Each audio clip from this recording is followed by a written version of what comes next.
OBC आरक्षण का मुद्दा बिहार एनडीए की गले की हड्डी बनती जा रही है। लगातार इस मुद्दे पर जहां एक तरफ नीतीश कुमार और उनकी पार्टी दबाव बनाए हुए भाजपा पे, वहीं भाजपा रास्ता नहीं खोज पा रही है इस मुद्दे को फिलहाल शांत कर पाने की।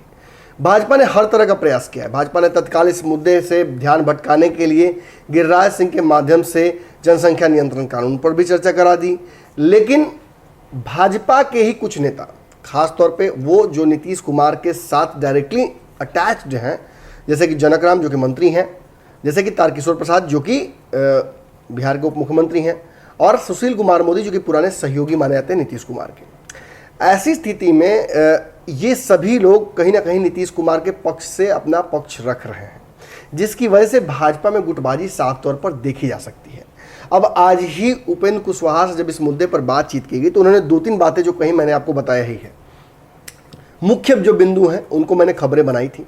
एक बिंदु जो उनका था उसके आधार पर उन्होंने कहा कि कहीं ना कहीं विपक्ष नीतीश कुमार के साथ है और तेजस्वी नीतीश एक साथ है। वहीं उन्होंने ये भी बात कह दी, आरोप सा लगा दिया कि अगर तेजस्वी यादव और नीतीश कुमार की बात नहीं मानी जाती है इस मुद्दे पर तो भाजपा टूट सकती है, क्योंकि भाजपा का इस मुद्दे पर 2-3 अलग अलग गुट बन गया है और सभी गुटों की राय अलग अलग हो गई है। ऐसी स्थिति में भाजपा को यह तय करना है कि वो अपनी पार्टी को बचाएगी या एक हठधर्मी करेगी, क्योंकि अगर बात करें इस मुद्दे की, जातिगत जनगणना की, ओबीसी का इसमें कॉलम ऐड करने की, तो भाजपा खुद ही इसके पक्ष में थी। और लालू यादव जब ये मांग कर रहे थे कांग्रेस के रिजीम में, तो कांग्रेस ने किसी कारण से मना कर दिया, लेकिन भाजपा उसके विरोध में खड़ी हो गई थी। अब आज जब भाजपा को मौका मिला है तो भाजपा ऐसा क्यों नहीं कर रही है?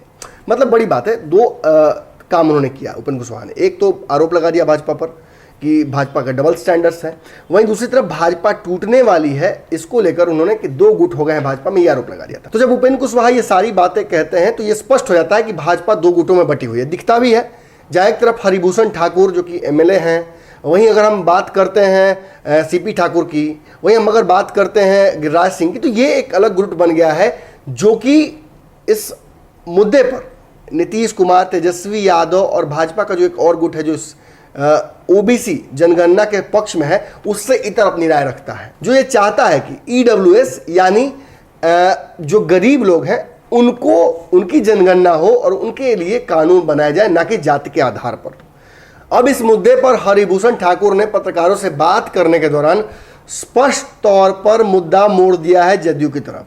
अब जब उपेंद्र कुशवाहा आरोप लगा रहे हैं कि भाजपा में गुटबाजी है और इस मुद्दे पर कहीं ना कहीं विवाद बढ़ा हुआ है, तो उन्होंने केवल यही नहीं किया कि उन्होंने बता दिया कि गोपाल मंडल ने जो आरोप लगाए थे तारकिशोर प्रसाद पर, वो आरोप पब्लिक भी जानती है कि कौन किस पर लगा रहा है और कौन कितना दूध का धुला हुआ है।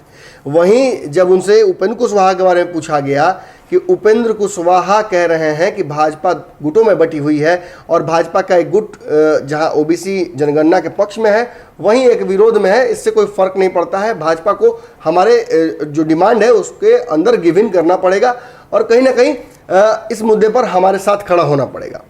तो ऐसी स्थिति में हरिभूषण ठाकुर ने साफ तौर पर कह दिया है कि जदयू खुद ही 3 भाग में डिवाइडेड है, वो खुद ही अपने अस्तित्व की लड़ाई लड़ रही है और नीतीश कुमार ने जिस तरीके से किसी तरह से अपने पार्टी को बैलेंस कर रखा है उसमें अड़ंगा लगना तय है। जहाँ एक तरफ उपेंद्र कुशवाहा को संसदीय दल का अध्यक्ष बनाया गया है, राष्ट्रीय अध्यक्ष बनाने की तैयारी चल रही थी, उसी में विघ्न डाल दिया कहीं ना कहीं आरसीपी सिंह ने। आरसीपी सिंह जब केंद्रीय मंत्री बन जाते हैं तो ललन सिंह के काम में विघ्न डल जाता है, क्योंकि मंत्री उनको बनना था। अब आरसीपी सिंह से छीनकर राष्ट्रीय अध्यक्ष की कुर्सी ललन सिंह को दे दी जाती है, तो आरसीपी सिंह के कार्यक्रम में विघ्न डल जाता है। यानी ये पूरी पार्टी आप देख ही रहे कैसे शक्ति प्रदर्शन हो रहा है।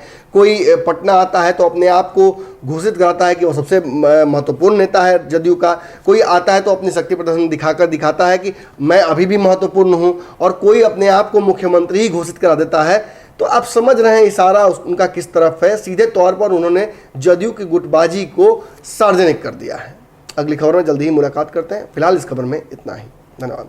अगर ये वीडियो पसंद आई और वह बिहार के राजनीति और बिहारियत से सरोकार रखेनी तो सब्सक्राइब बटन दबा के चैनल के सब्सक्राइब कर ली। ओजे एगो घंटी बा, ओकरा बटन दबा देला से कुल सटीक और मारक खबर रुआ मुफ्त में मिल जाई। अगर रउआ पत्रकारिता के हमनी के नया प्रयोग में सहयोग कर चाहतनी तो ज्वाइन बटन दबा दी।